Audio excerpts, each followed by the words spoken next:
Alrighty, welcome back to Extra Point, everybody. I am Dave Ackert. Thank you for staying up late with us tonight. Week 9 already, if you can't believe it.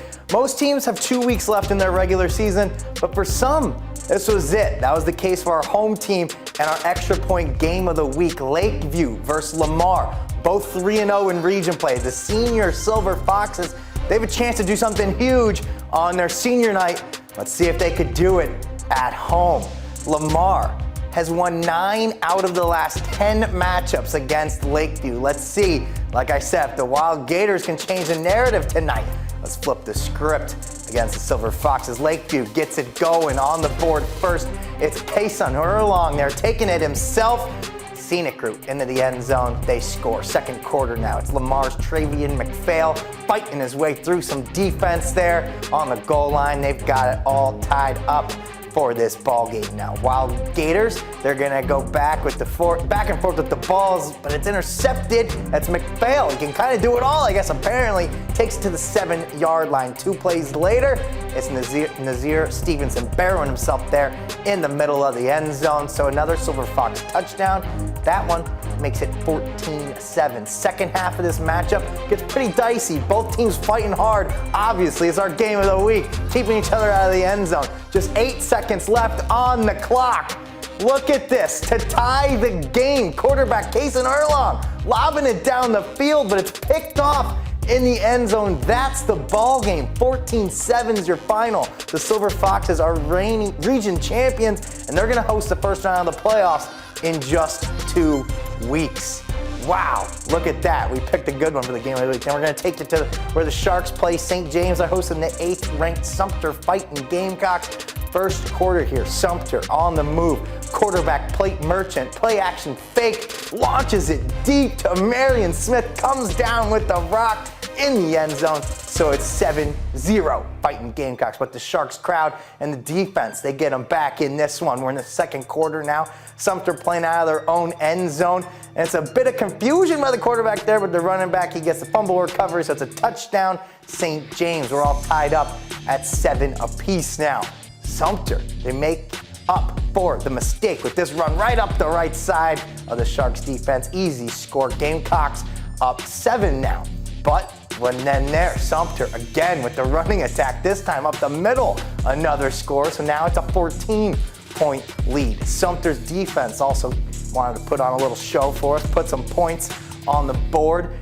Pass picked off here. Not his fault though, kind of. My goodness, wow, that was a good play. Return for a pick 6, 28-7 lead, just for good measure. Sumter's gonna force in 2 more interceptions before halftime even. If you couldn't tell by now, this game was all Gamecocks. Final score, 42-14. Another great one, my goodness. This one, I hope you like some offense. Carolina Forest versus Saukesty. Like I said, buckle up, get ready. Number 2, Zion Gilbert, so fast my camera couldn't even keep up with him. That is a touchdown, and it's 7-0 Carolina Forest. Saukesty though, they're the home team. They're gonna answer right back here. Quarterback Hadar Scott, little dunk down the middle at number 9. Zachary Starkey, do the rest. Turns this one into a huge play, so it's 7-7 in the first, and they're all pumped up. Why not? It's a tie ball game. Carolina Forest, though, they say, hey, number 10, Scott Saylor, flying down the sideline like a Baylor Bear, Sailor Bear. 2 quick touchdowns for the Panthers. I thought he was going to run all the way home with this one. Look how excited he is. Take that ball, go home. 21-7, Carolina Forest. But Saukesty says we're not done yet. They got the highlights with number 8 there, quarterback keeper. He's done this before. Kadir Scott makes it 21-14. Whew. Then watch this, number 22. Zion Gilbert, we've already said his name once. You don't see a play like this very often. Untouched, gone, like Christian McCaffrey. 28-14. These Panthers look like they could give the Carolina Panthers a run for their money. Sorry, Rashawn, I had to do it. Final score, 56-35. Great game, great game. North Myrtle Beach High School now hosting South Florence tonight in hopes of upsetting the unbeaten Bruins. Somebody's got to do it, right? We can't let them go the whole season without a loss. Chiefs get the ball first. Here's the pressure home. Hall tries to escape the pocket. Bruins get on top of it, though. Touchdown, South Florence. Second quarter now, South Florence, they're up 7-0. Bruins facing that big fourth down. Landers Sellers keeps it for himself though. Then just a few plays later, Sellers floating it, corner of the end zone. Great grab there by Jabrae Johnson, right out of the air. And it's 14-0 just like that. South Florence, next possession. Lenora Sellers finding Jaden Sellers with the quick pass. Sophomore fighting through the defense. Big first down there. And then guess what? Very next play, Lenora Sellers keeps it again. Why don't you go ahead and race down the sidelines. Bruins back in the scoring position. Just like that, and they waste no time capitalizing. Shakeen Silo takes the handoff, makes it 23-0 just in the first half. As you can guess, all South Florence in this one. The reason why they're number one, they beat North Myrtle Beach 46-0, and they move to 9-0 on the season. Wow. Heading out into the PD, West Florence, the Knights, another undefeated team against Hartsville, the Red Foxes.